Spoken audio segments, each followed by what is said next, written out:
Bienvenidos a Clave 45, donde las conspiraciones existen. En 1989, los periódicos de los Estados Unidos de América se precipitan, se pujan unos a otros para publicar la noticia sobre el hundimiento de el acorazado el Maine.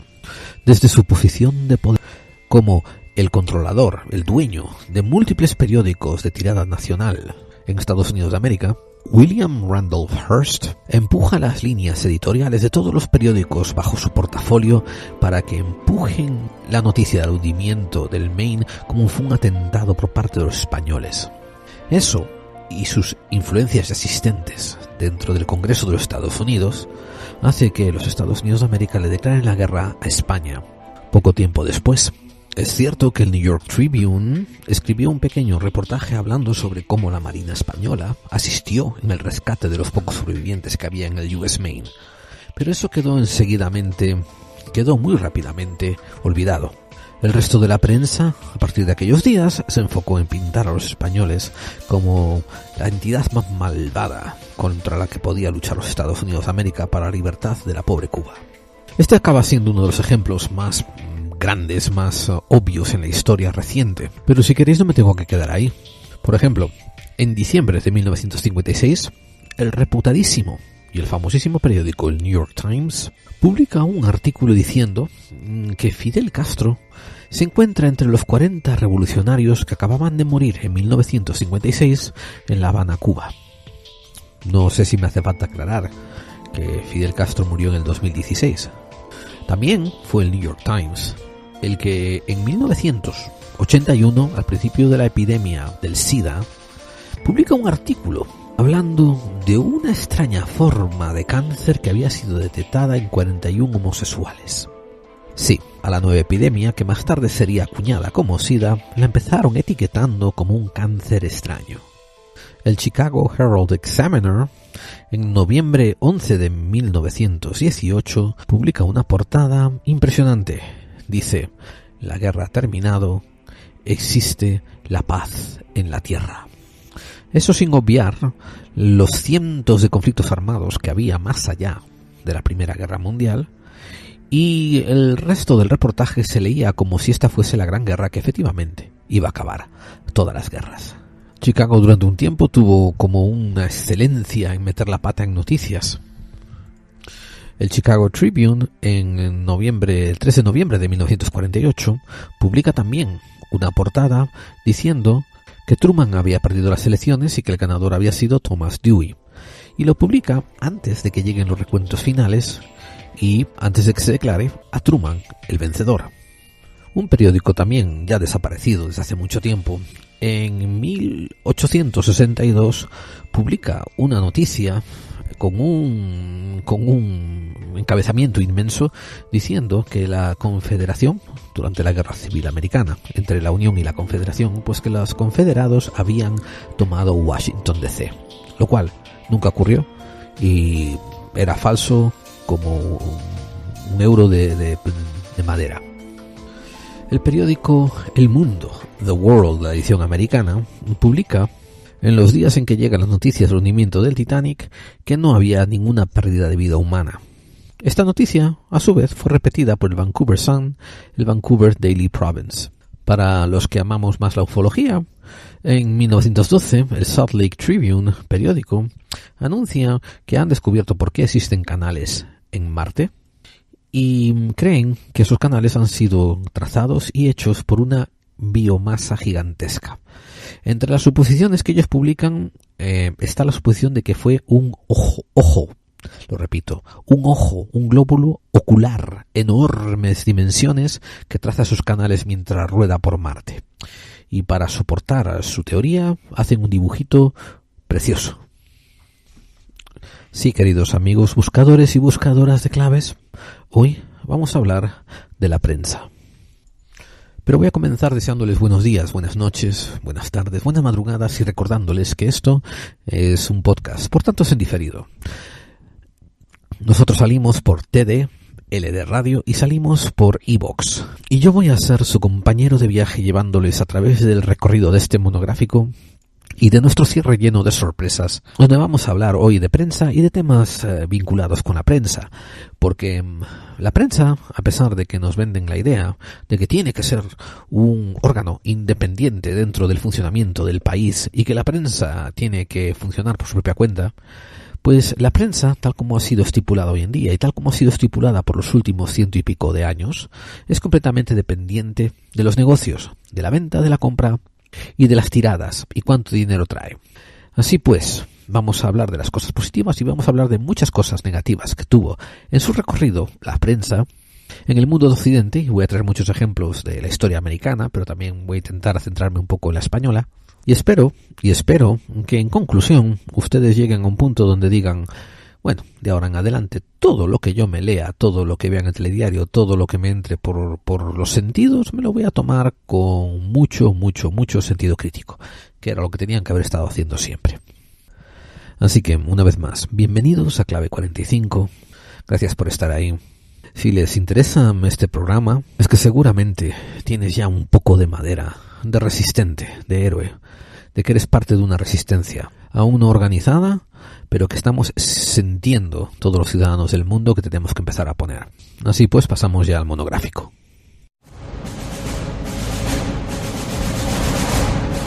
TD, LD, Radio. Except for the sound of tubular bells.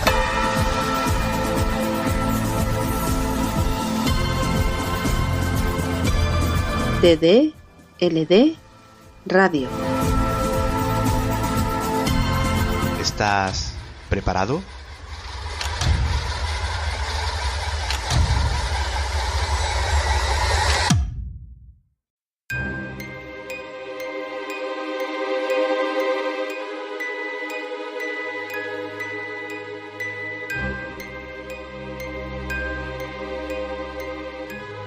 Que no os quepa duda, el periodismo es un oficio relativamente reciente. El periodismo como lo conocemos, un reportero trabajando para una editorial, para una compañía que se preocupa de producir noticias y a la vez son diseminadas. Pero el periodismo, el reporterismo, el reportar, el dar noticias, es una acción ya bastante antigua. Me estuve informando para este programa y me encontré con unas referencias a Roma, al año 60 a.C. Había un papel que circulaba de manera diaria en la ciudad de Roma, se llamaba Acta Diurna, y debido a nuestra herencia romana, pues obviamente no necesitamos traducir mucho en lo que quiere decir eso. Vamos a ver, originalmente aparece en el año 130 a.C., pero no tenía la periodicidad diaria. Es producida por el gobierno. Y más adelante, además de incluir dentro los resultados de los procedimientos legales y de los juicios, pues empieza a expandir a informaciones que tienen de relevancia pública, nacimientos prominentes, casamientos, muertes, en fin, todo lo que es la novela rosa y el cotilleo, la salsa rosa. Uno de los beneficios o una de las ventajas, dependiendo de cómo lo mires, es el poco nivel de alfabetización que tenía el vulgo popular romano. Por tanto, era probable que esas actas diurnas no fuesen leídas de gran manera en Roma.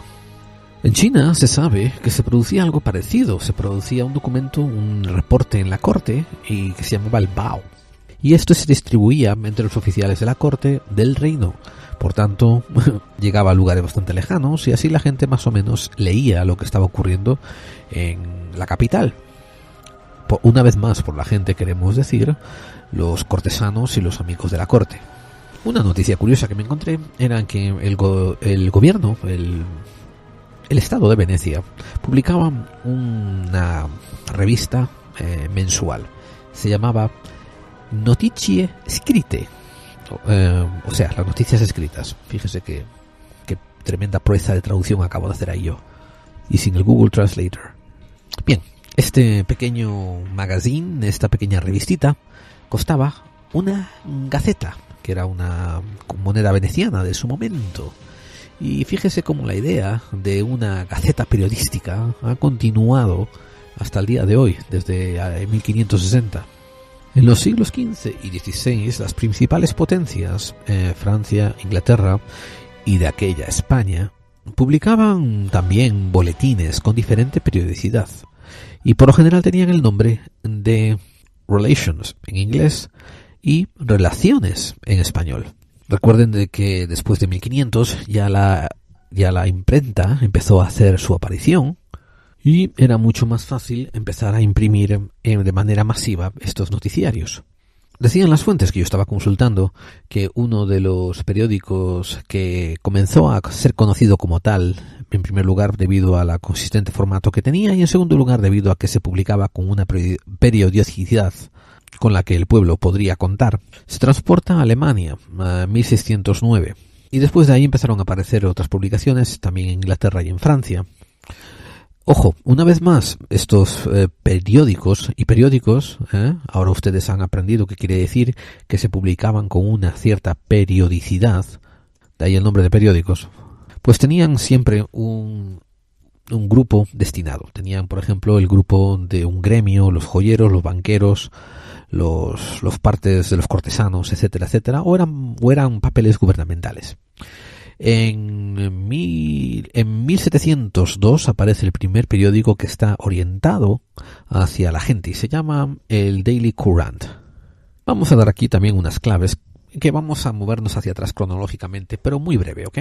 Ya que ustedes han oído que en 1702 aparece el primer periódico para el público, pues ya en Francia aparece el Gazette de France, que se publica en 1632. ¿Y quién lo publica? Lo publica el médico del rey, que se llamaba Theophrastus Renaudot, Renaudot. Esto es publicado bajo el patronaje, bajo el apoyo económico de Luis XIII. Todas estas publicaciones eran subyugadas a una censura previa y servían como un instrumento de propaganda para la monarquía y para propagar los ideales monárquicos absolutistas. Amigos, estamos hablando 1632. ¿Qué hemos resumido en estos breves minutos que estoy contando sobre la historia de la publicación de noticias? Pues, en primer lugar, que son publicadas por gente con medios, como por ejemplo emperadores, reyes, papas, etcétera, etcétera, y son dirigidas hacia un grupo que ellos quieren llamar su atención y son usadas como herramientas. Por ejemplo, el rey quiere que todos los cortesanos de su reinado se pongan al día con ciertos preceptos o edictos que él quiere pasar. O, en el caso que acabo de mencionar, como ustedes han visto, si van a tener un poco de aceptación pública y va a llegar a la gente, pues ahí ya lo usan como un mecanismo de propaganda para promover la ideología del tipo que está en mando, como he explicado en el caso de Luis XIII. De 1700 a 1800, la prensa, que quiere decir papeles impresos, de prensar noticias en papel, pasar la tinta al papel. La mayor parte de gobiernos, la mayor parte de gente en el poder están reconociendo que tener informada al populacho, a la masa, es muy problemático, porque, se están volviendo listos. Ya no es tan fácil meterles el dedo en la boca y que no muerdan. Por tanto, en esos 100 años interesantemente convulsos donde ocurre, aprendanse historia, donde ocurre la Revolución Francesa y la Guerra de Independencia Americana, donde ideales masónicos de igualdad, fraternidad y libertad pues entran dentro del ámbito popular y a la vez político, una política que hasta entonces había sido reservada para los grupos de los peps en el poder de su momento. Si usted es nuevo al programa, escuche lo de psicópatas en el poder para saber lo que es un pep. Y pues como decimos, ahora se están dando cuenta de que esta democratización de la información no les conviene a ellos. Y entonces se dedican a intervenirla, manipularla y crear mecanismos de censura. En Estados Unidos de América, en 1670, y estoy siempre redondeando fechas, amigos, no me vengan a decir en el podcast después en el muro, oye Gerald, te has equivocado, el gobernador de Virginia no lo dijo en 1670, que lo dijo en el 71. Bueno, pues muy bien, te llevas un chupachú por haber ido a entrar en la Wikipedia y mirarlo, de puta madre. Estamos redondeando fechas aquí, amigos. El gobernador de Virginia, William Berkeley, dejó por constado, por escrito, la siguiente frase: gracias a Dios no hay escuelas públicas, ni hay prensa escrita, y espero que no las haya por los próximos cientos de años, porque algo que ha producido esto de la enseñanza es desobediencia y herejías y sectas que se propagan a través del mundo, y el medio impreso ayuda a divulgarlas, y esto establece escarnio e injurias contra las formas del gobierno. Que Dios nos mantenga amparados de ambas cosas. Y se refería una vez más, amigos, ya sé que es un lenguaje muy victoriano, ¿no? Pero recuerden, se refería a escuelas públicas y a prensa impresa. En 1690, sin embargo, apareció en Boston un pequeño periodicucho que lo primero que hacía era ponerse en contra de los ocupantes británicos. El periódico fue publicado por Benjamin Harris y fue cerrado por los ejércitos británicos 4 días después del lanzamiento de su primer número. Amigos, hasta cerca de 1800, la información escrita tenía que sobreponerse a 2 problemas principales. Uno, que era difícil, costoso y trabajoso imprimirlo. No había una impresa en cada sótano de cada casa. Era un artículo muy extraño, muy de lujo, muy difícil de manejar, y que solamente una mente muy avezada se atrevía a tener una imprenta. Perdone si usé la palabra impresa anteriormente, estoy traduciendo directamente del inglés en mi cabeza a veces, y me salen malas traducciones. Pero, como decía, una imprenta no la tenía cualquiera en su casa. Y en segundo lugar, aunque tuvieses una imprenta y aunque publicases un periódico, había una inmensa parte de tu población, seguramente en tu propio pueblo había un 80% de la población, que no tenía ni repajolera idea de leer. Aún así, el primer periódico impreso americano se considera que fue el Boston News Letter, impreso por John Campbell en 1704. Pero aunque ese fue el primero, al que de verdad se considera el padre del periodismo norteamericano impreso, fue al Benjamin Franklin. Una persona muy metida en política y en un montón de otros asuntos, como que fue descubridor de muchas artes y filósofo y embajador, bueno, en fin, un hombre muy interesante de estudiar.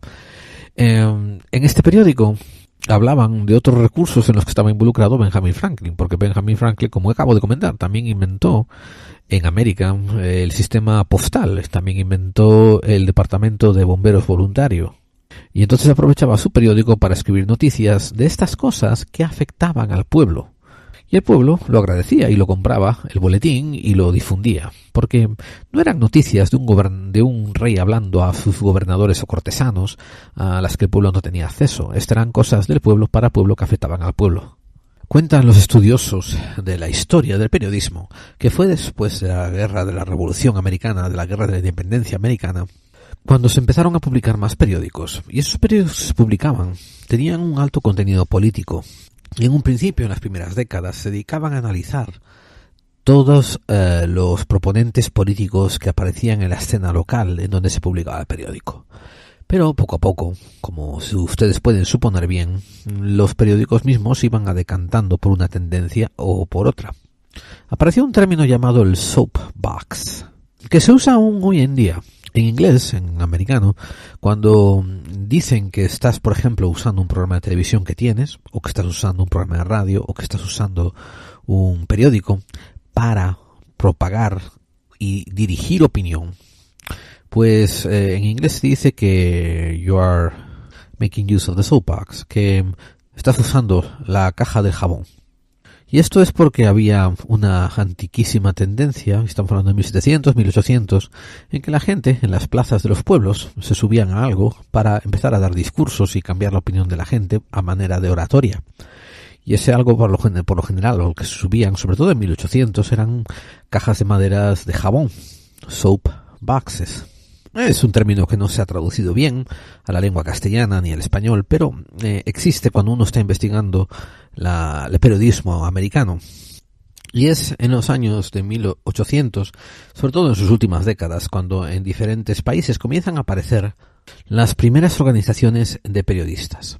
Tengan en cuenta que hasta más o menos 1950 el periodismo no era una asignatura no era una graduación que se ofrecía en las universidades.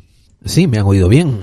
Eso que ustedes creen que es periodismo profesional, antes de ser periodismo profesional homologado por una institución educacional, había sido una profesión verdaderamente profesional, donde uno tenía, por ejemplo, una inclinación a investigar, o tenía inclinación a reportar, o tenía inclinación a escribir, o mejor aún, las tres juntas.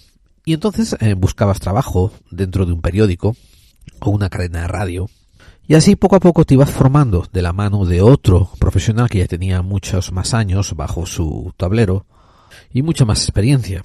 También quiero comentarles un detalle. En 1800 en adelante, estamos hablando desde 1800 hasta cerca, vamos a poner por una fecha, decir 1940, son 140 años.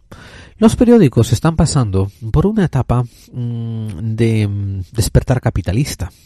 Y con esto quiero decir que sí, todos los periódicos de su momento, toda la prensa tiene como misión el reportar, el transmitir las noticias y los sucesos, contarlas.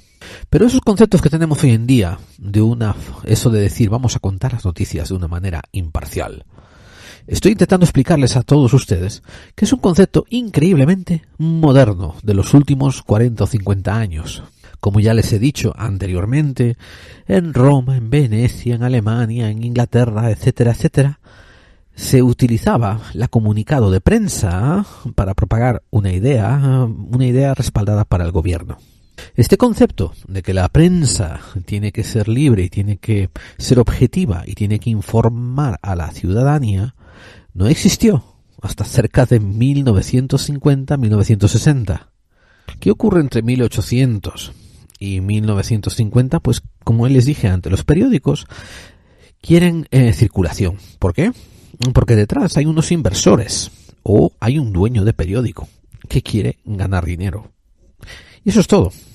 Por favor, no olviden nunca este concepto. El dueño o los inversores o los accionistas de esa compañía que produce la publicación quieren ganar dinero. No implica eso que sean unos crápulas o que sean unos impresentables y que estén dispuestos a boicotear lo que haga falta con tal de ganar dinero. No es esa la implicación. Lo que es una realidad es que los periódicos están fundados en 1800 y a principios de 1900 como negocios. Y negocios ahí donde lo ven bastante lucrativo. Tan lucrativo que, como comenté al principio de la introducción de este episodio, un magnate americano, un empresario americano en particular, Randolph Hearst, no solamente tiene una tirada de periódico muy buena, sino que además se dedica a comprar otros periódicos y a crear casi un imperio periodístico.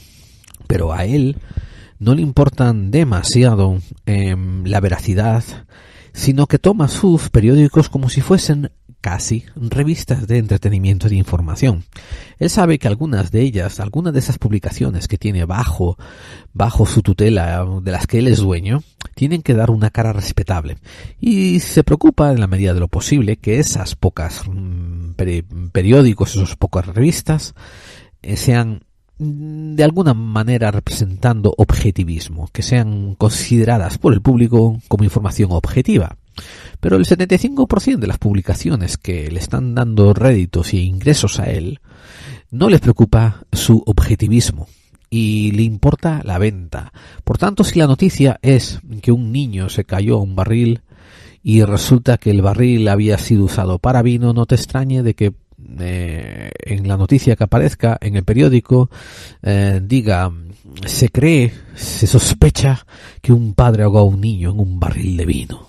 O cosas así aún mucho más amarillistas, siempre buscando la tuerca sensacionalista para que la audiencia, picada por el morbo, vaya y compre ese periódico.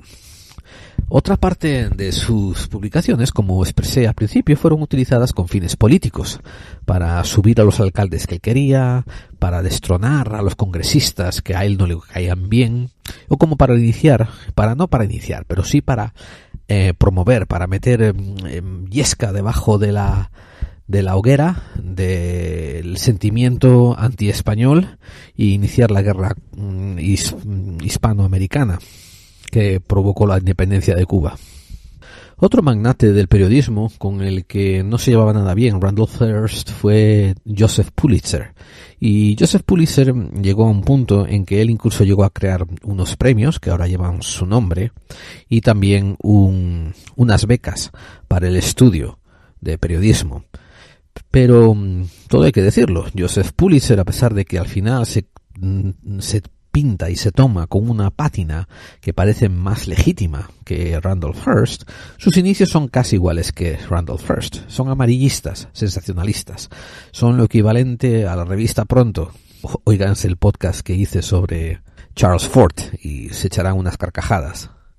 Entonces, amigos, no es de extrañar que en esta prensa amarillista que hay entre 1800 y 1900 nos encontremos reportajes tan maravillosos como los que les he traído a la palestra en el episodio 57, Los gigantes en los Estados Unidos, donde cubrimos un montón de noticias de periódicos y citamos la hemeroteca de la que provenían, donde se hablaban de restos de gigantes encontrados, tanto en las granjas de pequeños trabajadores perdidos de la mano de Dios, como en áreas rurales, como en montes que no pertenecían a nadie.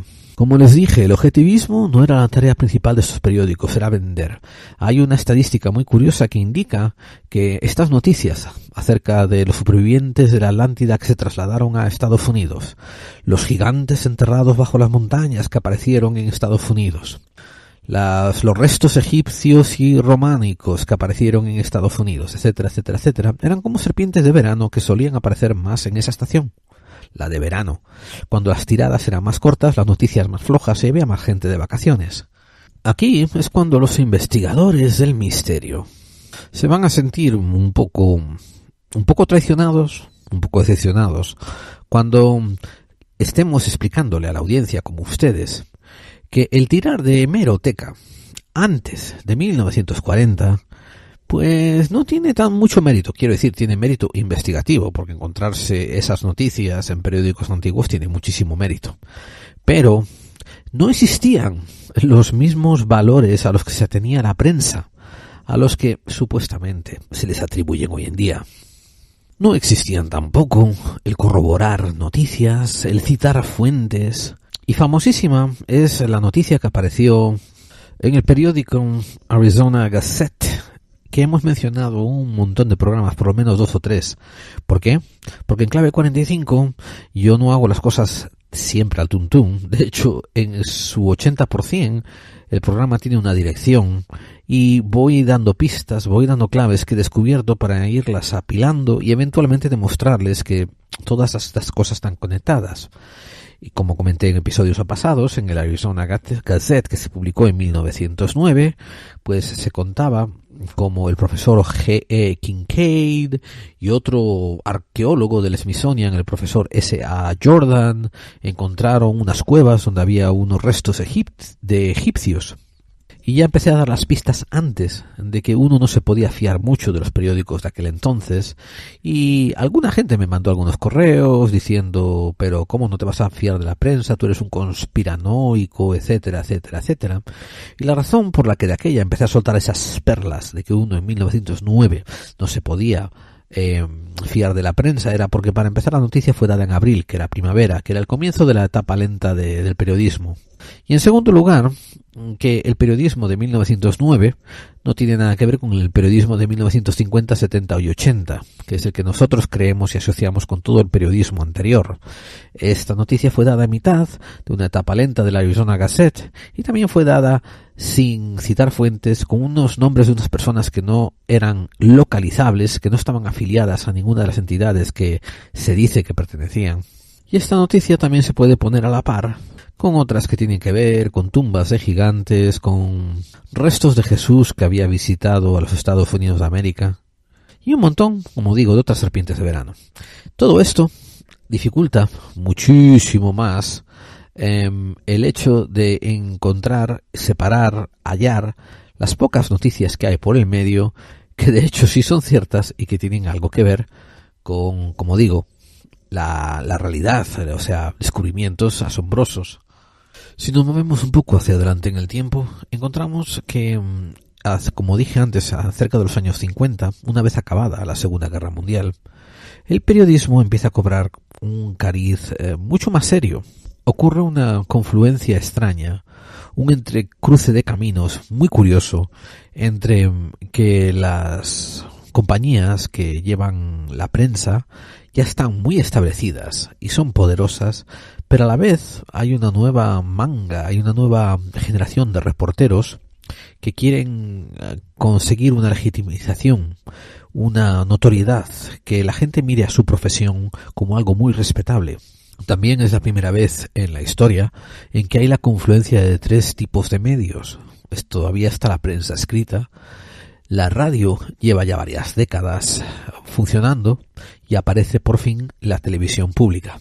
Pero es sobre todo en los años 60 que se establecen esos paradigmas de honorabilidad que van a regir la profesión del periodismo por unas cuantas décadas. Hay periodistas comprometidos que quieren ir allá donde la verdad les lleve.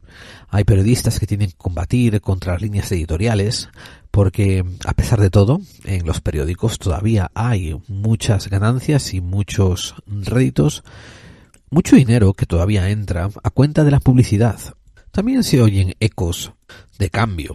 Por ejemplo, cuando la radio surgió, el periodismo pensó que estaba condenado y que iba a ser suplantado por la radio. No fue así. Hubo una repartición, un reajuste en cuanto a la audiencia y ambos medios perdieron a coexistir. Lo mismo ocurrió cuando llegó la televisión. Pensaron que la prensa escrita y que la radio iban a morir. Y lo que pasó fue que tocó ajustarse otra vez más. Pero fue, como os digo, entre 50 y 70 particularmente, cuando el periodismo empezó a reportar ya incluso desde la guerra de Corea y de una manera mucho más asidua ya en la guerra de Vietnam.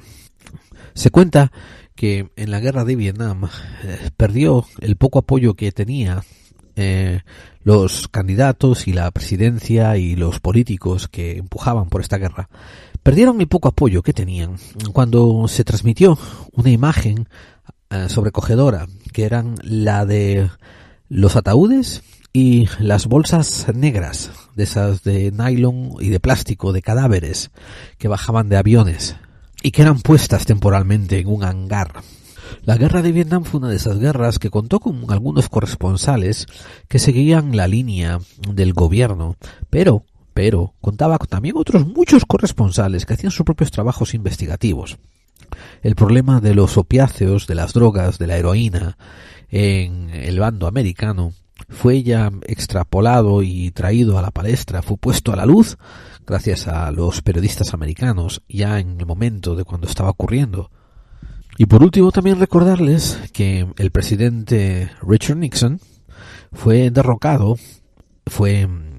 destituido parcialmente por el trabajo de reporteros, el trabajo investigativo que hicieron los dos reporteros de el Washington Post, llamado Carl Bernstein y Bob Woodward. Bernstein es B-R-N-S-T-E-I-N y Woodward es W-O-O-D-W-A-R-D.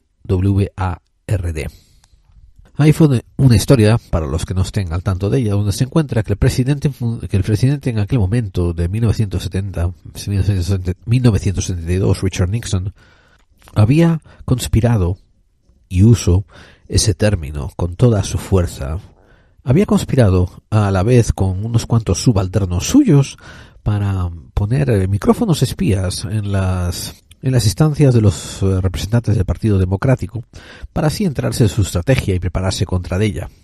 Mientras estas proezas estaban ocurriendo en los Estados Unidos de América, y claro, me refiero a este tipo de hazañas periodísticas, en España acabamos la guerra civil en el 39 y ganan los golpistas, los sublevados, los terroristas, y se impone una dictadura durante casi 40 años. Y en esas dictaduras, como es de esperar, todo es supeditado, todo es supervisado por los que están en el poder, en este caso Franco y sus secuaces.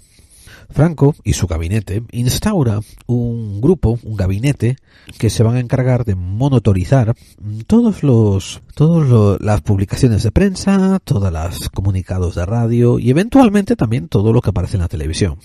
El grupo de censura pues estaba compuesto por unos funcionarios y también por unos cuantos miembros de la Iglesia.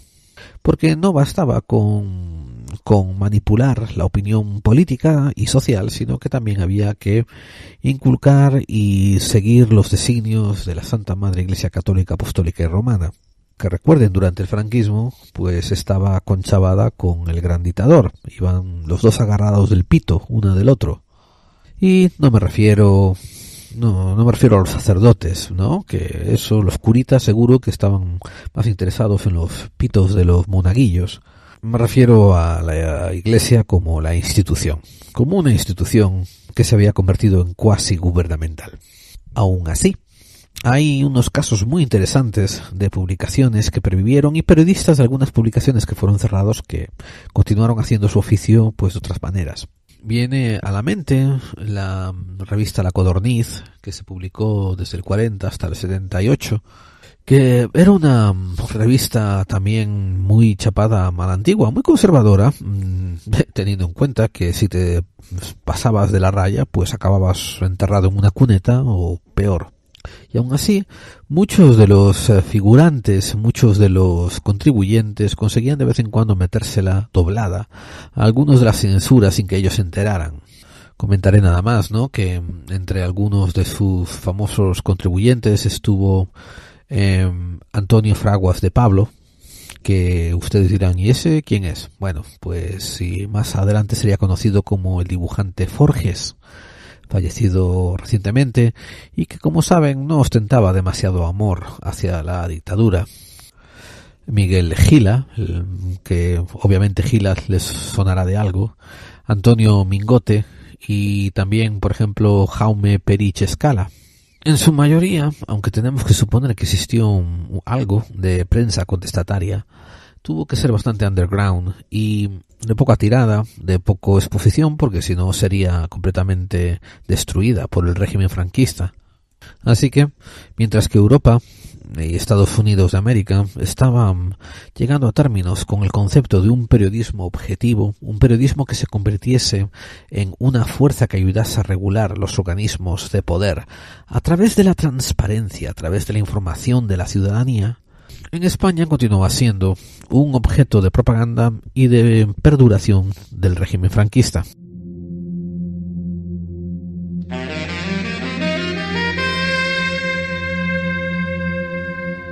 Estás escuchando Clave 45. Clave 45. Clave 45.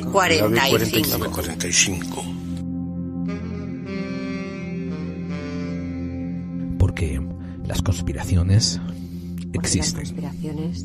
Porque las conspiraciones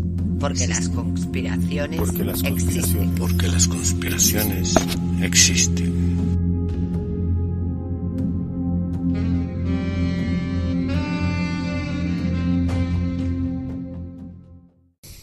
Bien, lo que yo deseo apuntar y lo que más me gustaría que se quedasen ustedes de esta narrativa acerca de la historia del periodismo es que el breve momento en que el periodismo internacional alcanza trazas de respetabilidad, en que es tenido en cuenta como si fuese una potencia política a tener en cuenta, un regulador entre los plutócratas y el pueblo.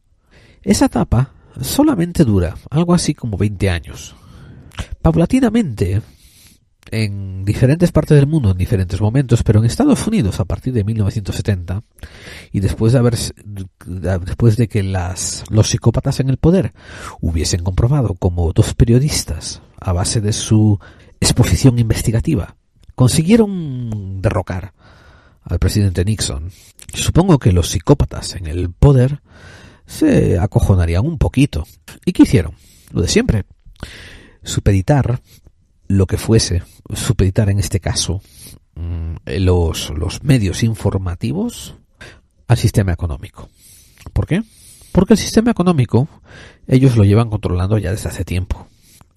Como dijo una de las herederas de la fortuna Rothschild, hablando de uno de sus hijos, decía: si él quiere que haya guerra en tal sitio, al día siguiente la habrá. Si quiere que haya paz en tal otro sitio, al día siguiente la habrá.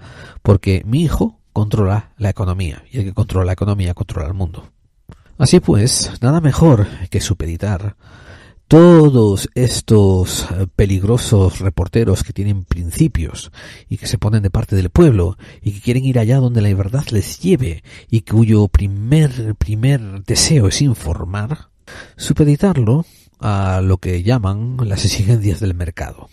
Supeditar también a la línea editorial, y la línea editorial se debe a sus fuerzas propagandísticas dentro de la compañía, a la publicidad.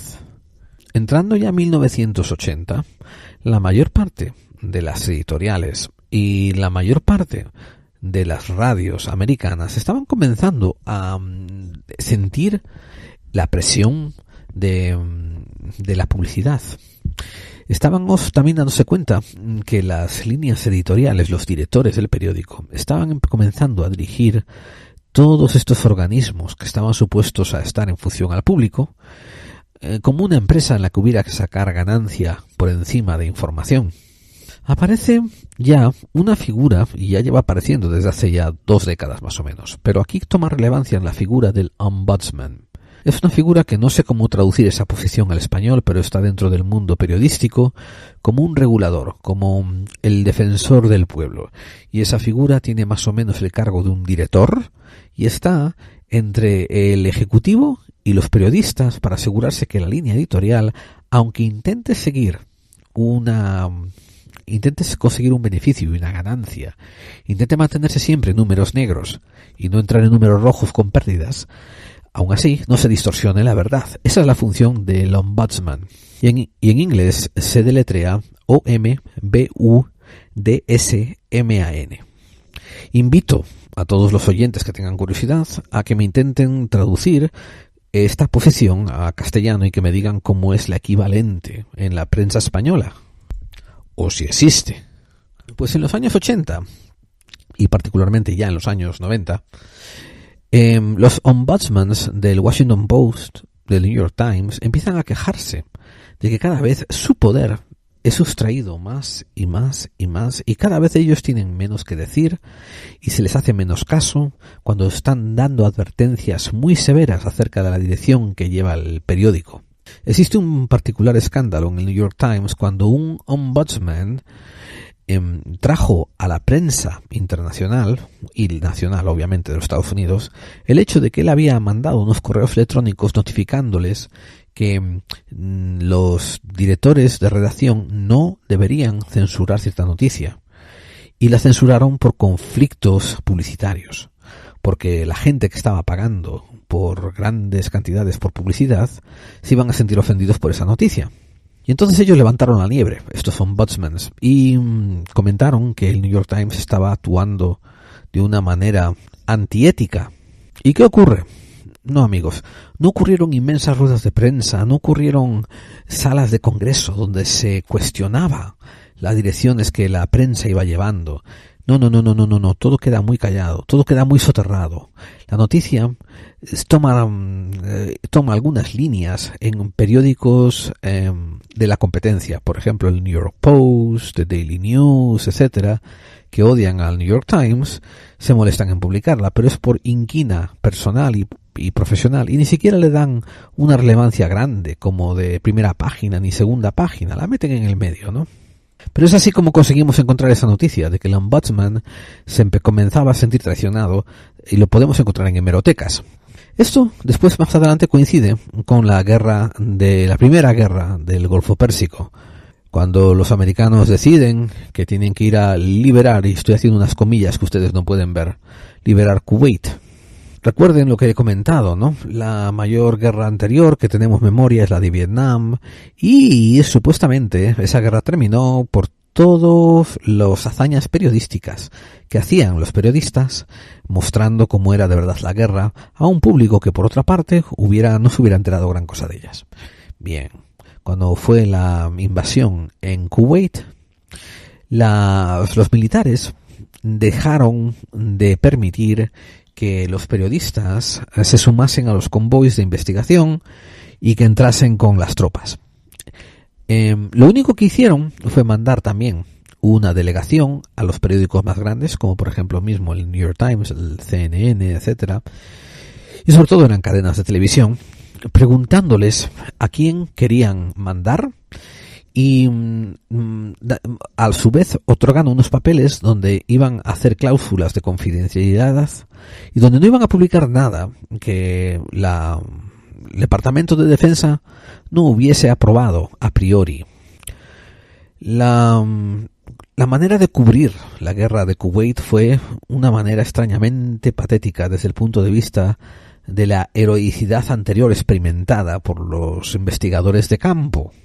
Mientras que en Vietnam había periodistas que se internaban por su propia cuenta y riesgo, tanto en zonas prohibidas de un bando como del otro, y después mandaban sus publicaciones y sus fotos, que aparecían casi por sorpresa, ¿no?, en las publicaciones norteamericanas, mientras había periodistas que exponían su vida, muchos perdieron incluso extremidades en el campo de batalla, algunos perdieron la vida.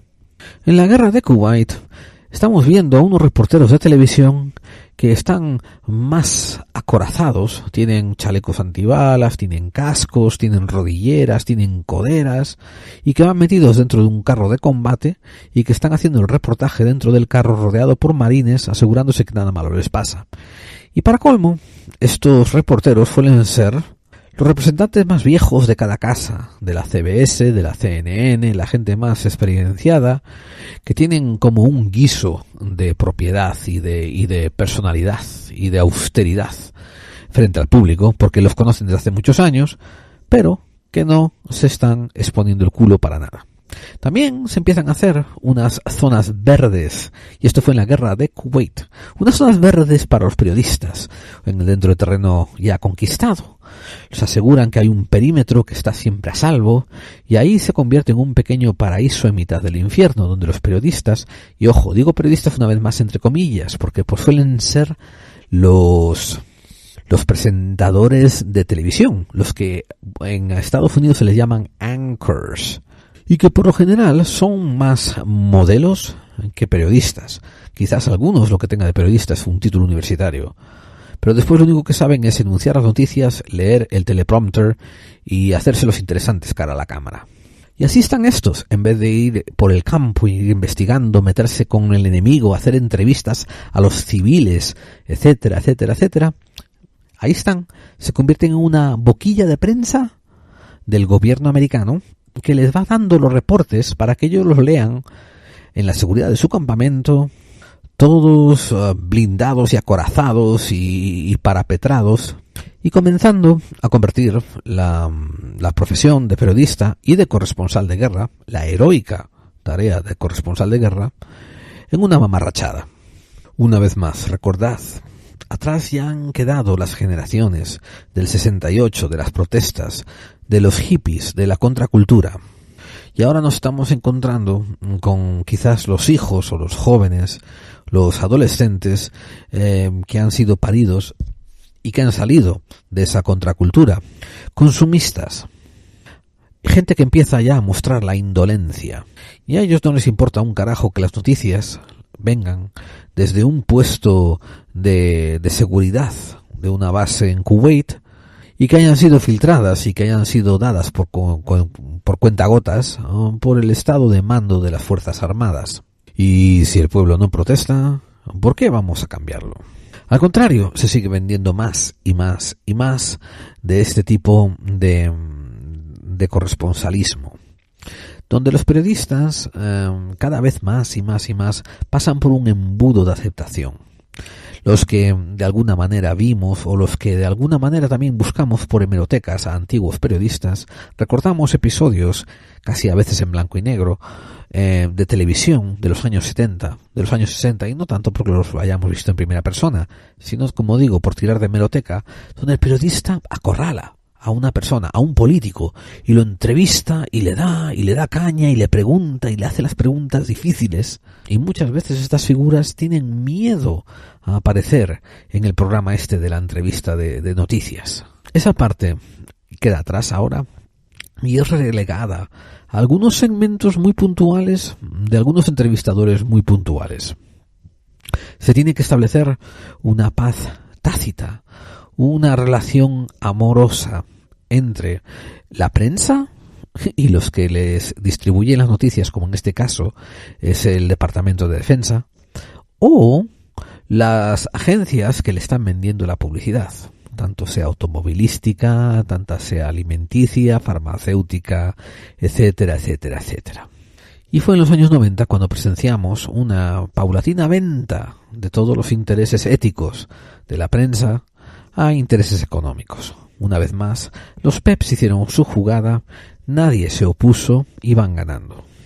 Por el medio cayeron como mártires, y hablo de mártires en el buen sentido de la palabra, no en el sentido católico. Por el medio cayeron buenos mártires, buenos hombres justos, buenos seres justos. Y viene a la mente Gary Webb. Gary Webb fue un periodista de un periódico de San Francisco que recibió información acerca de cómo la CIA estaba usando el narcotráfico para, a su vez, conseguir dinero negro que iba a usar en compra de armas que iban a poder usar para operaciones especiales o encubiertas. Y ustedes dirán, pero qué rollo, ¿no? Bueno, estamos hablando de los años 90 y la CIA no podía ir al Congreso y decir, oigan, me hacen falta $5 millones porque me hace falta comprar una partida de AK-47 que vamos a repartir entre la guerrilla colombiana porque queremos desestabilizar ese gobierno y eventualmente imponer nuestras reglas o bien del Fondo Monetario Internacional o bien de las empresas colonizadoras que nosotros metamos en Colombia. ¿Y de dónde iba a sacar la CIA, como digo, por ejemplo, 5 o 20 millones de dólares? Del narcotráfico que ellos mismos promovían. Y Gary Webb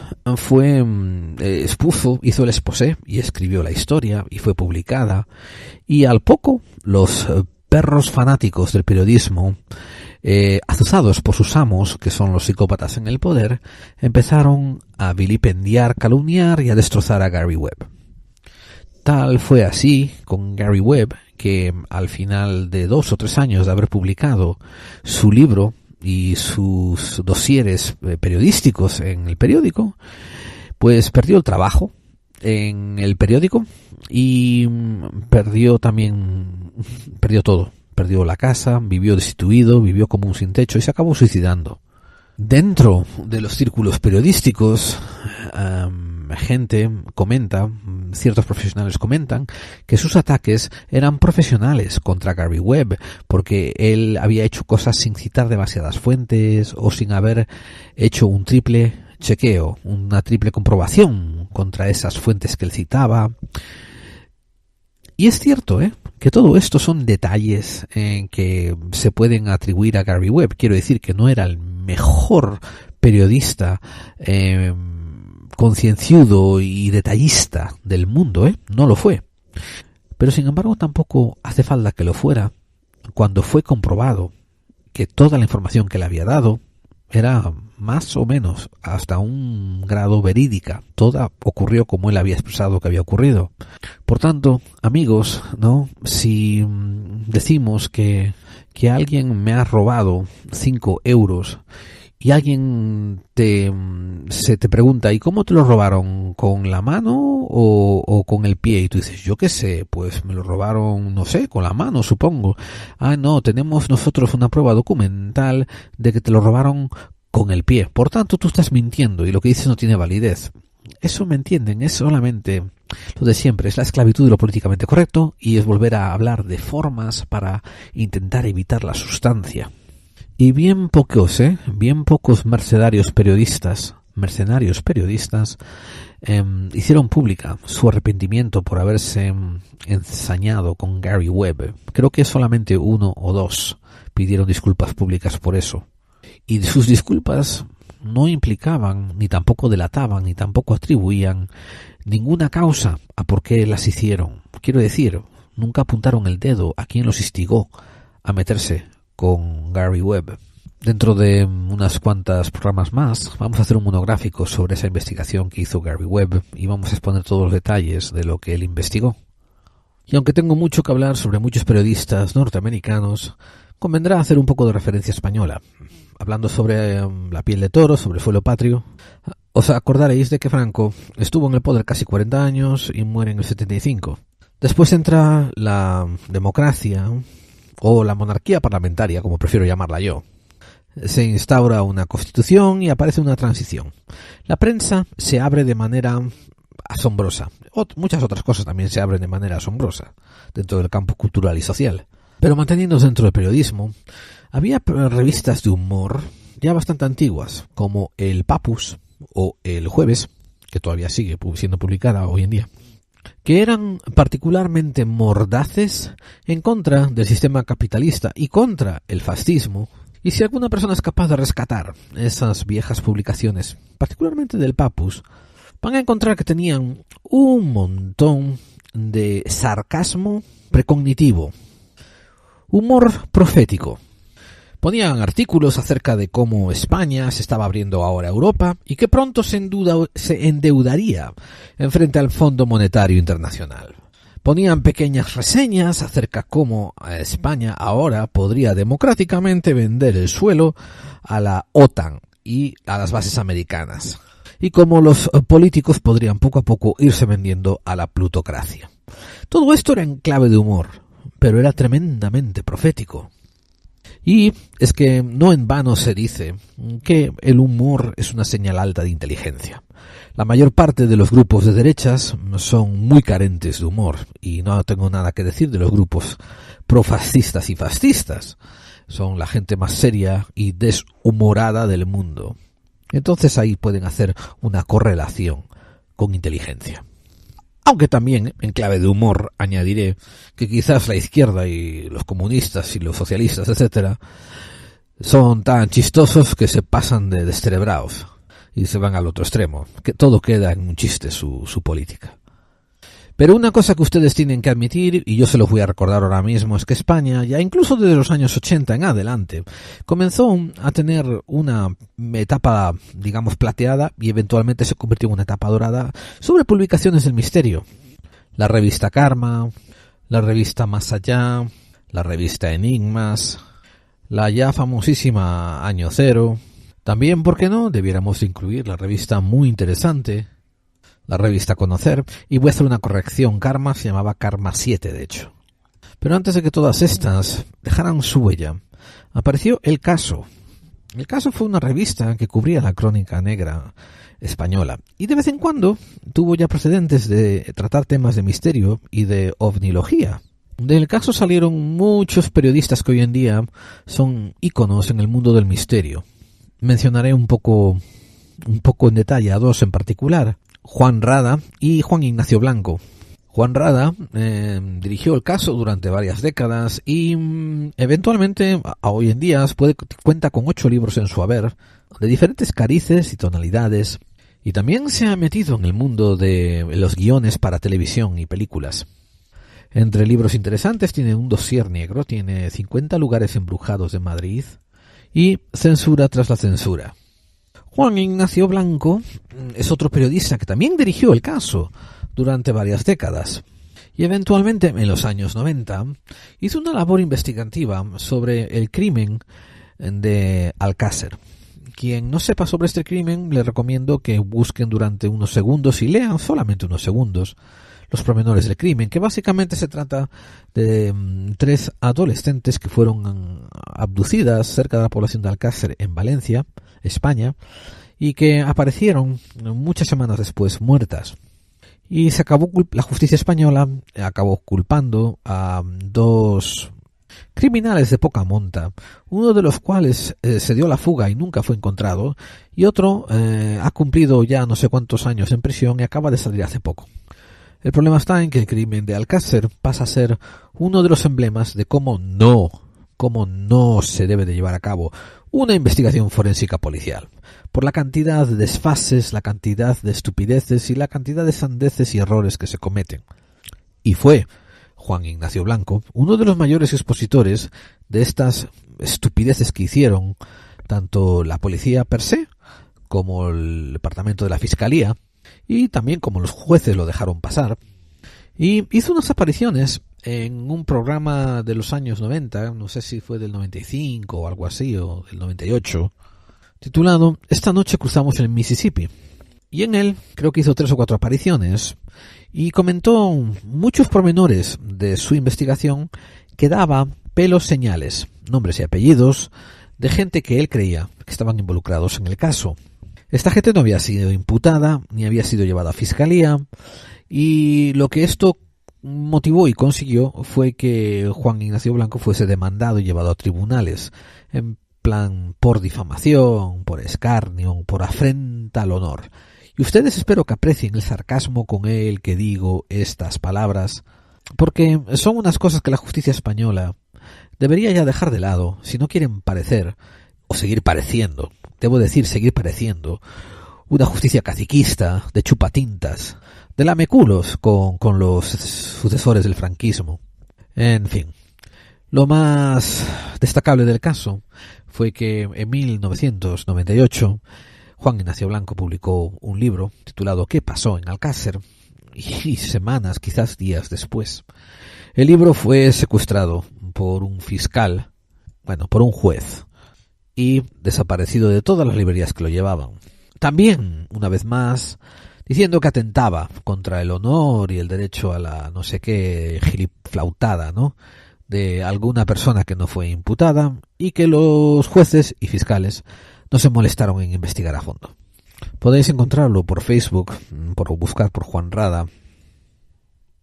Y le damos mucho ánimo por las vicisitudes que acaba de pasar, y le damos mucho reconocimiento y muchas fuerzas. Y que se sepa desde aquí, un humilde servidor lo considera un héroe del periodismo con agallas. En este caso no es un fallo de los periodistas, es un fallo del sistema jurídico, judicial, de la justicia española, que una vez más, ya que está blindada para ser ciega, ya que está vendada para ser ciega, pues es comprada al mejor postor. Una tremenda vergüenza debiera de darles a esos jueces por entretener, por siquiera considerar estas demandas contra Juan Ignacio Blanco, por estos presuntos crímenes contra el honor, sin haber investigado antes y con mucha profundidad si hubo algún crimen cometido por estas personas y si las alegaciones son justificadas. Y yo creo que hubo más proceso judicial contra Juan Ignacio Blanco que investigación sobre las personas que Juan Ignacio Blanco alega. Y eso no hace más que darle una pátina de plutocracia, de un mandato de ladrones y de corruptos a todo este sistema que hay en España. Hablando de corruptos, pasamos a hablar también del Grupo Prisa.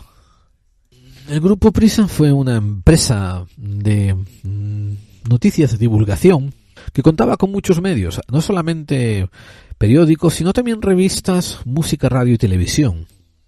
Uno de los fundadores originales fue el hijo del filósofo Ortega y Gasset. Entre otros periódicos que se encontraban bajo la verde del Grupo Prisa estaba El País, Diario y 5 Días. También contaba la cadena SER, a los 40 principales, Cadena Dial, Máxima FM, Radio Olé.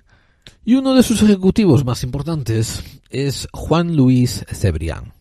Y por favor, no confundáis a Juan Luis Cebrián con el locutor y el fundador de La Rosa de los Vientos, Juan Antonio Cebrián, porque son completamente polos opuestos. Uno, Juan Antonio Cebrián, fue un divulgador, un locutor, un investigador de la más altísima monta que ha tenido España y que nos fue arrebatado demasiado deprisa. Y Juan Luis Cebrián es un director ejecutivo del Grupo Prisa que más tiene que ver con los piratas corporativos, con esos que compran, venden, saldan, liquidan, etcétera, etcétera, y hacen negocios con empresas que tienen una función pública y con empleados que trabajan para esas empresas que tienen unos ideales que, es todo supeditado al mercado capitalista y a lo que estos directivos quieren hacer para ganar dinero. De hecho, este ejecutivo, Juan Luis Cebrián, en varias ocasiones fue invitado a participar en la reunión de los gerentuchos del Club Bilderberg. El mundo del misterio español está experimentando un reauge, una subida que es sin precedente, no tiene un parangón comparativo en ningún otro país que yo conozca, mucho menos en Estados Unidos. Y a pesar de que ciertos autores tengan mucho que ser criticados, uno no debe nunca desmerecer las partes buenas por las que han hecho un buen trabajo. Voy a dar un ejemplo en específico. Yo tendré muchos problemas tragándome la fama y la buena autoría y el buen hacer de JJ Benítez. Una vez que escribe el libro de Urantia, una vez que empieza a entrar en temas místicos personalmente él, y una vez que empieza a escribir El caballo de Troya. ¿Por qué? Porque a mi parecer, y esto es una opinión personal, a mi parecer, ya le he encontrado suficientes ínfulas de plagio sobre otras obras anteriormente publicadas, y por tanto, para mí, no merece demasiado reparo. Pero una parte que JJ Benítez tiene que ser puesto casi en un altar es por toda su labor investigativa y periodística y recogedor de casuística que hizo al principio de su carrera. Ese libro tan asombroso como, por ejemplo, el libro de Existió otra humanidad, publicado en el 75, OVNIs, un sos a la humanidad, también del 75, OVNI Alto Secreto, del 77, y la obra cumbre de él, 100.000 kilómetros tras los OVNIs, publicado en el 78. Pero, una vez más, problema de plagios, aunque en los años 70 comenzábamos a conocer a Däniken, muchas de las cosas que nos empieza a tocar JJ Benítez tienen unos paralelismos muy extraños con las carrozas de los dioses, el oro de los dioses y el resto de las astronautas ancestrales, las teorías de Däniken. Ni que decir tiene que todo el tinglao que se montó en el caballo de Troya con su decir no puedo decir si es cierto, no puedo decir si es mentira, es un secreto que me tengo que llevar a la tumba, son geliflautadas, que al final de cuentas no hacen más que perder el tiempo. Es cierto que son lecturas entretenidas y es cierto que es una visión diferente, alternativa de la figura de Jesús, todo eso es cierto. Ahora, darle un poco de más de mérito simplemente por algunas sentencias del autor, algunas frases del autor, también es perder el tiempo de carajo. Pierde también un poquito de credibilidad después de lo que hizo en una serie de documentales fantásticos, que fue Planeta Encantado, y cuando mete el gazapo de Mirlo Rojo, donde graba un documental que es una recreación de algo que él supuestamente opina, que supuestamente pasó, supuesto, en la Luna, pero no gasta más de medio segundo en informar al público de que es una recreación y deja que el público crea que eso fue filmado, fue tal cual. O sea, un grado de intentar vender humo, de querer alcanzar un poco de fama, en fin. Y esto fue una parte que los grandes investigadores españoles, pongan ustedes aquí el nombre quien quieran, Iker Jiménez, Javier Sierra, etcétera, etcétera, tienen que establecer un extraño balance, un delicado balance entre investigar y mantenerse fiel a la realidad, a lo que descubren, y a la vez vender para ganarse el pan. Yo opino que España está de suerte al tener a tanto investigador y le debe mucho, particularmente a Iker Jiménez cuando empezó con Milenio 3 y después cuando saltó a la televisión con Cuarto Milenio, por poder normalizar un poco más la perspectiva del misterio, abriendo los ojos al maravilloso encantamiento, a la fantasía, al soñar un poco más allá. Y a la vez, una cosa que le honra, y lo he comentado ya unas cuantas veces que me toca hablar de Iker Jiménez, unas cuantas cosas que le honra a Iker es que enseguida dio pábulo, enseguida permitió a otra gente tomar un poco de realce y agarrar un poco más de nombre viendo su programa. Y viene a la mente como él siempre expuso los trabajos de Clara Tahoces, de Santiago Camacho, la manera tan bella en que trata de maestro a esa joya nacional que es Enrique de Vicente. Y yo creo que un poco al estilo efecto mariposa, como de rebote, otros como por ejemplo Pablo Villarrubia o Jesús Callejo, yo que sé, Manuel Carballal, Miguel Pedrero, Nacho Ares, etcétera, etcétera, un largo etcétera, pues consiguieron a la vez conseguir un poco de relevancia por sus trabajos gracias a eso, a la exposición que Iker dio al mundo del misterio. Ahora, que tengan en cuenta, queridos oyentes, ¿no?, que en todas partes que se tiene que vivir de algo, pues toca intentar vender lo mejor posible y lo más y lo más posible. Entonces, cuando ustedes agarren la obra de cualquier escritor, a pesar de que les encante el tema, ¿no? Intenten ser un poco críticos acerca de la motivación que hay detrás. Esto no quiere decir que ninguna de las personas que yo he mencionado antes, ¿no?, sean vendehumos o que vayan a vender títulos de misterio solo por vender. Yo sé que toda esta gente que he mencionado, y la he mencionado con mucha cautela, o sea, poniendo mucho reparo, son tremendos profesionales que aman lo que hacen. Y en general, como público, tenemos que estar agradecidos el poder tener la oportunidad de poder elegir entre tanta variedad. Espero que les haya gustado este pequeño recorrido a través de la historia entre el periodismo y también el misterio, y mostrando cómo en el largo periplo de la vida del periodismo moderno, para empezar, una cosa que se tienen que llevar con ustedes es que no es tan larga. El periodismo comenzó de una manera popular en los años 1800, y casi podemos decir a mediados de 1800, y siempre estuvo ligado con intereses económicos. Eso es una cosa que ustedes tienen que recordar. Ahora, en España pueden decir que a lo mejor hubo una pequeña etapa en la que no estuvo tan ligado a poderes económicos, ese principio de la transición, pero duró poco. Y a partir de entonces ha estado siempre ligado a poder económico y a intereses económicos, y también promovido por la publicidad que pagan los anuncios dentro de esos periódicos. En Estados Unidos hubo una década o así en que el periodismo intentó hacerse independiente y ético, etcétera, etcétera, y separado de los intereses económicos. Pero eventualmente fue traído otra vez al redil. No se podía permitir que hubiese un sistema que criticase tan abiertamente a la plutocracia, a la república que estaba siendo secuestrada políticamente por los ladrones de siempre. Y la otra cosa que se tienen que llevar con ustedes también es que los periódicos tienen más historia, tienen más etapa de ser amarillistas vendehumos que ser fehacientes y de fuentes constatables y vamos, una cosa a la que se le puede dar crédito. Entonces, que no te extrañe que cuando te pones a mirar en la hemeroteca y encuentras un periódico de 1909 que habla de tal o cual cosa, o cual aparición, o cual evento, o cual ovni, pues a lo mejor sea una serpiente de verano y te estén vendiendo humo porque sabían que esa semana tenían la tirada bien baja.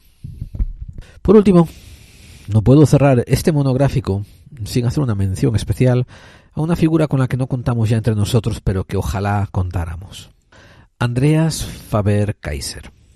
Y para este humilde servidor que les hace estos monográficos, Andreas Faber-Kaiser ha sido siempre un inmenso referente, un mártir, un héroe dentro del periodismo investigativo.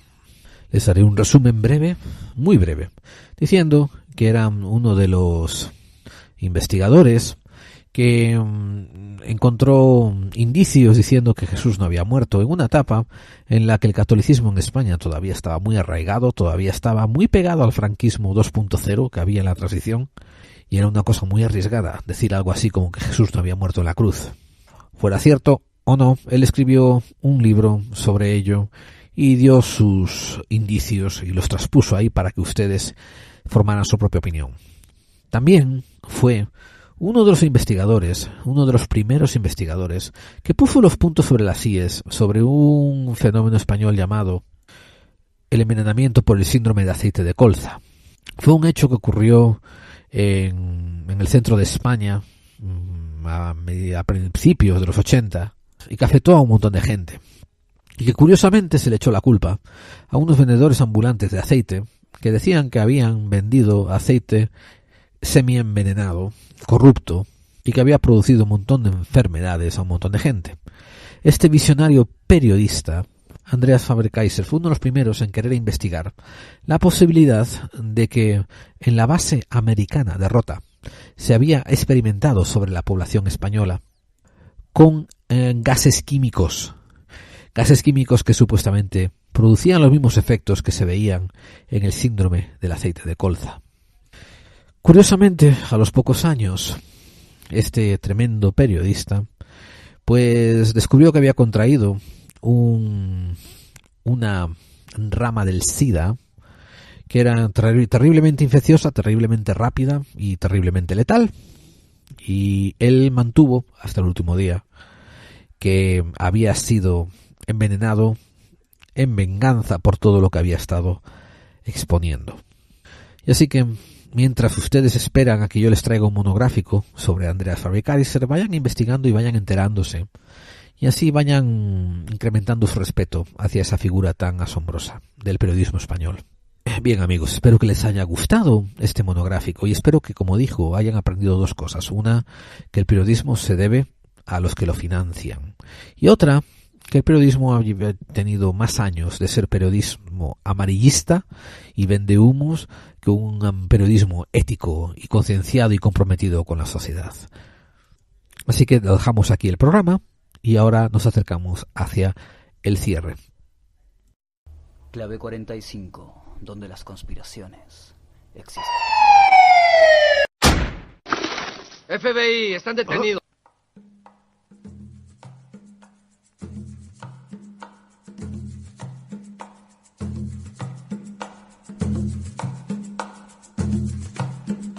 Artegalia Radio presenta un programa donde el misterio es muy real y la realidad a veces demasiado misteriosa. Todo nos da igual, dirigido y presentado por Carlos Dueñas.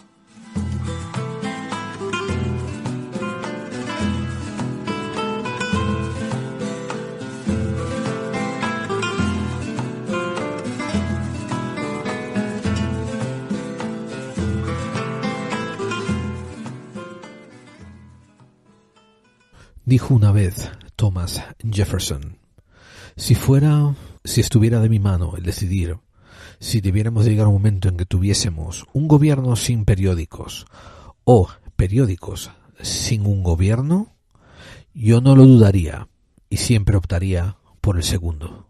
Y después fue Richard Kluger el que dijo: cada vez que un periódico muere, incluso uno malo, ese país se mueve un poco más cerca de tener un gobierno autoritario. Y una frase de Luis Buñuel es: me gustaría levantarme de mi tumba cada 10 años más o menos o así e ir a comprar algunos periódicos para ver qué está ocurriendo. Lo que ninguna de estas frases buenísimas y esclarecedoras parecen tener en cuenta es que los periódicos también pueden ser comprados, vendidos y redirigidos.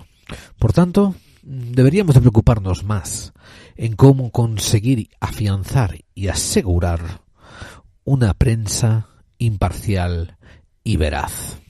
Quizás los periódicos de derecha no tengan que reportar todas las noticias buenas de izquierdas y puedan cometer errores de omisión o, mejor dicho, líneas editoriales de omisión. Y lo mismo con los periódicos de izquierdas, quizás no tengan que contar todas las cosas buenas que la derecha hace y decidan omitirlas. Pero lo que es cierto es que cada cosa escrita debiera de aparecer con fuente y debiera de aparecer con su contraste. Y debiese de haber un organismo que penalizara de una manera tremenda cuando los periódicos publican desinformación o no contrastan fuentes, para así restaurar un poco la fe que el pueblo debía de tener en los periódicos. Porque llegada a esta coyuntura, una mente inteligente leerá un periódico para ver qué dirección quieren los psicópatas en el poder, los PEPs, que nosotros llevemos. Y la gente realmente interesante e inteligente llevará la contraria.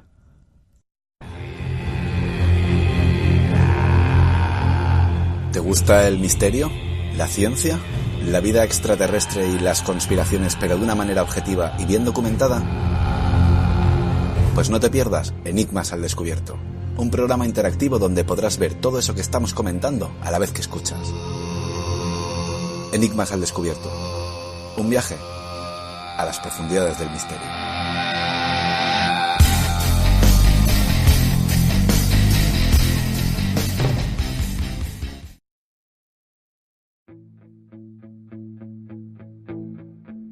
Desde aquí, desde mi casa, Veo la playa vacía, ya lo estaba hace unos días. Ahora está llena de lluvia y tú ahí sigues sin paraguas, sin tu ropa, paseando como una tarde de julio, pero con frío y tronando. Se puede saber qué esperas, que te mire y que te seque, que te vea y que me quede, tomando la luna juntos, la luna tú y yo expectantes, a que pase algún cometa o baje un platillo volante.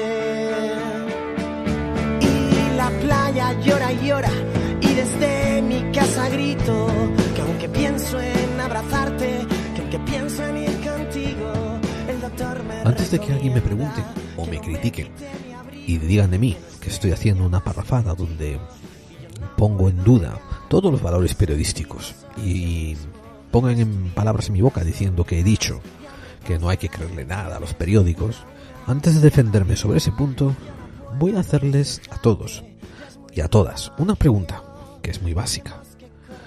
¿Acaso estás partiendo de la base de que hay que creerle todo a los periódicos, a los medios de información y a los telediarios?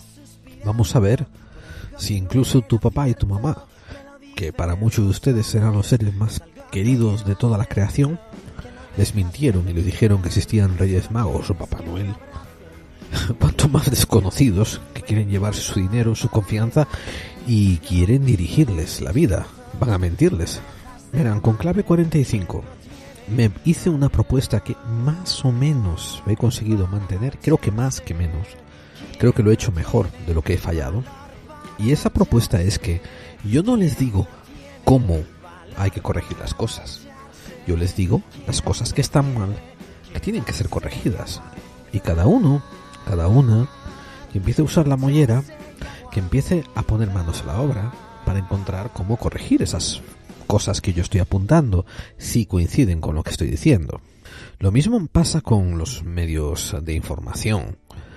Los medios de información son herramientas. Y la herramienta te puede decir mucho de la persona que la está esgrimiendo. Yo, cuando agarro un periódico, ya entre líneas leo, no lo que la noticia me dice, sino un montón de otros datos que me parecen relevantes. Por ejemplo, la noticia per se. Sí, hay una noticia, ocurre un hecho. Pero inmediatamente también me viene a la mente qué es lo que los psicópatas en el poder, a través de sus gerentes, los directores del periódico, quieren que yo perciba de la información. Y me pregunto también cuántas otras connotaciones de esta noticia que me está llegando me faltan. Vamos a hacer un experimento bien rapidito. Imaginaros que yo no soy español, e imaginaros que yo no conozco la cultura española. Imaginaros que soy un ser de otra galaxia, que no sé nada de la cultura de aquí, y que me informo de una manera muy objetiva, de una manera tremendamente objetiva, de cómo funciona, por ejemplo, la política en España. Y pongo en práctica todo esto que les acabo de contar hace un rato, de pensar en cómo la persona que me está dando un mensaje, me está dando ese mensaje, la forma del mensaje, qué es lo que eso transmite del mensajero y qué intenciones hay detrás del mensajero una vez que uno lee el mensaje. Y en internet abro El País, el periódico global digital. Toda la gente que me está escuchando de España sabrá las tendencias del diario El País. Por un momento las voy a ignorar. Me fijo en un encabezamiento. Y así es como hay que procesar esta información. Pone, el encabezamiento dice: Sánchez, presidente de España tras ganar la moción de censura a Rajoy. La persona que me está dando esta información no se está enfocando en por qué Rajoy fue censurado. Supongo, por el encabezamiento, que Rajoy fue una persona que fue presidente y que ahora ha sido derrocada y destituida, y que esta persona, Sánchez, es la que ahora está poniéndola en su lugar. Pero hay una fotografía, y en la fotografía aparecen un montón de periodistas casi arrodillados sacándole fotos a un Sánchez sonriente que mira de soslayo. ¿Por qué se eligió esa fotografía cuando estoy mirando aquí delante mía que hay por lo menos 50 fotógrafos quitando fotos, lo cual quiere decir que habría 50 por 10 disparos de disparador, 500 otras fotos entre las que elegir? Y después debajo hay otros 3 subtítulos. Uno dice: Sánchez tomará posesión mañana ante el rey. Y a mí me está diciendo que hay otro ser que se llama el rey, ante el cual ese presidente tiene que tomar posesión como si le estuviera pidiendo permiso. Otro subtitular debajo dice: Pablo Iglesias insiste en entrar en el gobierno. Y ponen una fotito de un tipo con cara de mala uva, con la mano en la cara como un niño enfadado. Entonces aquí soy capaz de entender que hay un prejuicio hacia este individuo por parte del que está poniendo la noticia, y que este individuo forma parte del sistema político, pero que hay unos tapujos, y la manera en que nos es dada la noticia quiere decir que esta gente tiene alguna inquina contra este señor porque eligieron una foto no favorable, y el titular no dice: Pablo Iglesias, a pesar de que tiene derecho, le cuesta entrar en el gobierno. No, lo ponen perfectamente concertado, que es: Pablo Iglesias insiste en entrar en el gobierno, y le ponen cara de enfadado al lado. Y el cofundador de Podemos, a la ex vicepresidenta, entre comillas: me alegro de que os vayáis. Quien quiera que sea ese Podemos, que supuestamente es otro partido de la gobernancia, pues su cofundador se comporta como un chiquillo diciéndole cosas desagradables y con mucha falta de clase. Pero el asunto es, de todo este incidente, ¿qué noticias se eligen poner y por qué? Y esto me está hablando de los que están publicando las noticias. Y me dice muy poquito de la noticia per se. Y aquí, amigos, hay como siempre una contingencia de lectores, de oyentes, de consumidores de noticias que tienen una trama en común. Mucha gente dedica su tiempo a escuchar noticias que les son favorables y caen en línea con la ideología que ellos ya procesan. Ustedes me conocen a mí por ser bastante contestatario contra el sistema existente. Yo me considero, a mucha honra, bastante antisistema. Y ojo, cuando digo que soy antisistema, quiero decir que soy antisistema contra los mendrugos, los desvergonzados que llevan tantos años ocupando el sistema y que lo están manejando tan mal para la mayoría de la gente, aunque también para ellos mismos. Yo uso la palabra antisistema en antisistemático, anticabronazo ocupando el sistema. El sistema en sí, a mí me parece una herramienta más a utilizar, que puede ser mejorada y que puede ser usada para mucho bien. Lo mismo ocurre con la prensa, lo mismo ocurre con los bancos, lo mismo ocurre con la economía. Todas son herramientas que uno puede utilizar para bien o para mal. Lo malo es que los psicópatas en el poder lo usan solamente para el beneficio de ellos y asegurándose que los demás continuamos viviendo en una crisis perpetua y en un sistema endémico de precariedad. En el mundo del misterio también están los informadores del misterio a través de medios, como revistas, he dicho antes, ¿no? Entonces, cuando uno va a tirar de hemeroteca, lo que tiene que tener mucho cuidado, como he dicho, es darse cuenta que la mayor parte de los periódicos tenían una motivación financiera detrás de ellos, que recuerden lo que les he comentado, ese periodo dorado donde la motivación financiera casi no existía y todo el mundo lo hace por amor al arte, a la ética y al amor a informar, es una década que dura muy poco en toda esta racha de periodismo. El estándar es ir allá donde va la publicidad, vender periódicos para ganar más publicidad.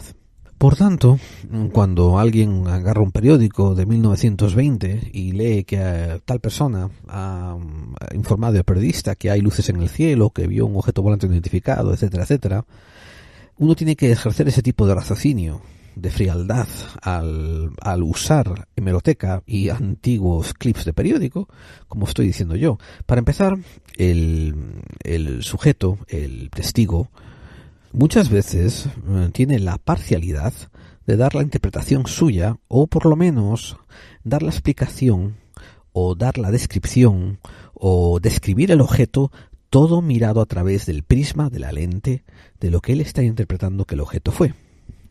Por ejemplo, uno lee en el periódico que tal y tal persona se encontró con un objeto volante no identificado que él intuyó o él está seguro que son de Venus y que le dieron un mensaje cifrado en su cabeza que solamente él pudo leer.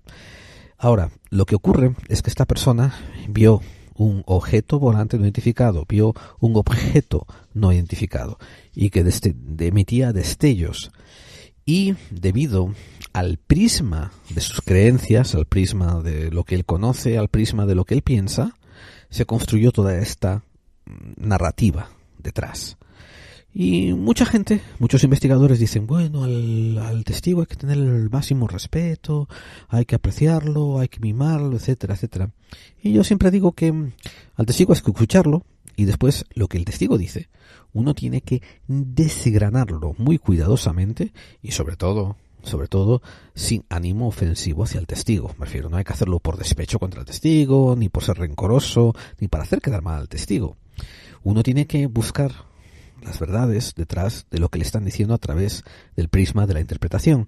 Y así ocurren con las noticias, que también son dadas en los años 40, en los años 50, en los años 20, en los años 1800. Por tanto, las hemerotecas son un arma de doble filo y yo encuentro muy poca gente capacitada para usarlas bien. La mayor parte de la gente que las lee y que las usa para reforzar creencias que ya tienen y los usa para decir, mirad, esto ya ocurrió en 1800, en 1700, porque lo pone en tal periódico, como si el hecho de que un tipo hubiese usado una imprenta manual para publicar un periódico lo convirtiese en una fuente más creíble. Bien, esta semana, paseando por internet, me encontré aplicaciones de la ley Mordaza, que es una cosa tremendamente oscura y tremendamente peligrosa que tiene España.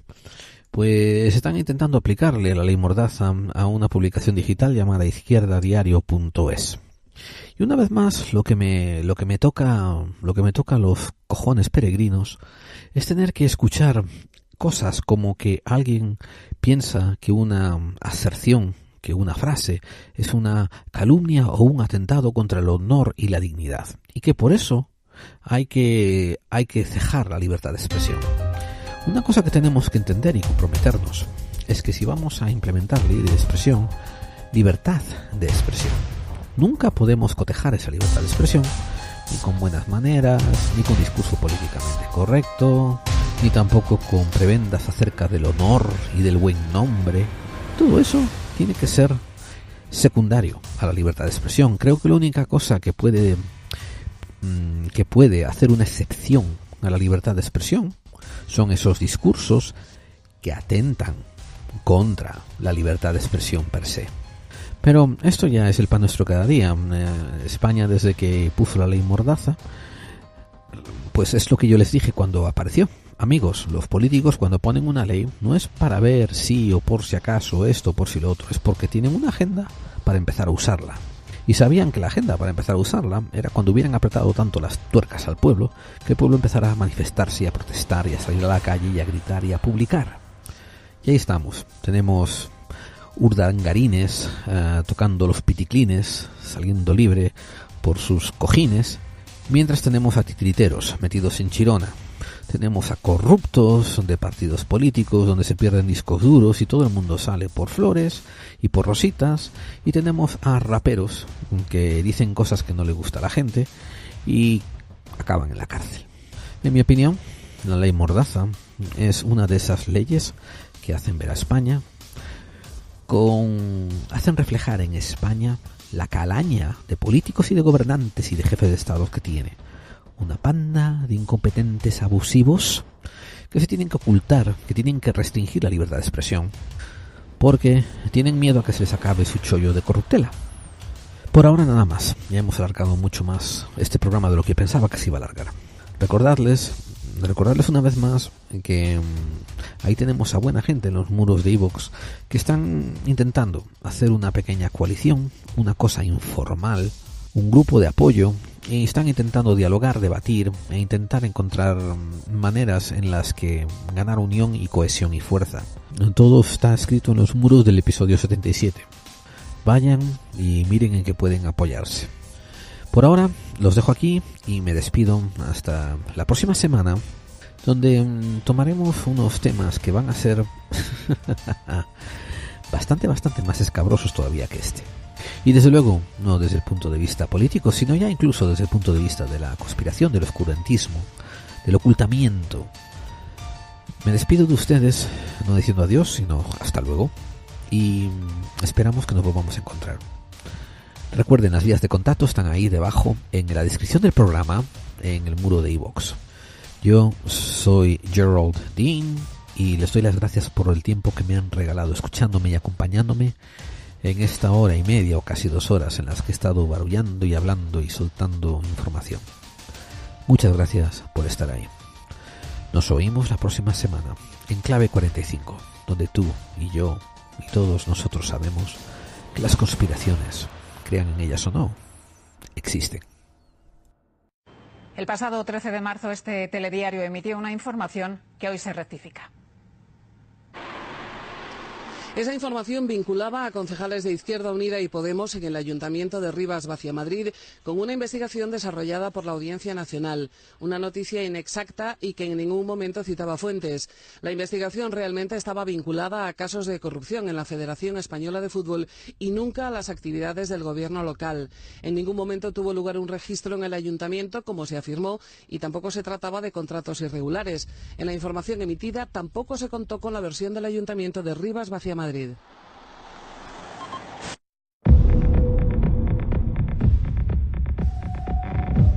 Ha vuelto El Mundo Sobrenatural, la revista oficial.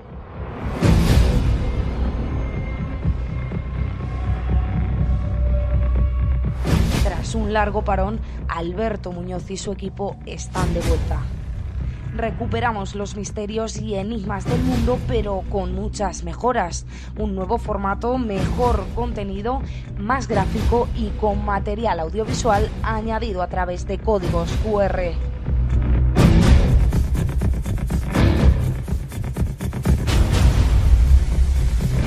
Descárgala de forma gratuita cada 2 meses en elmundosobrenatural.org y las redes sociales.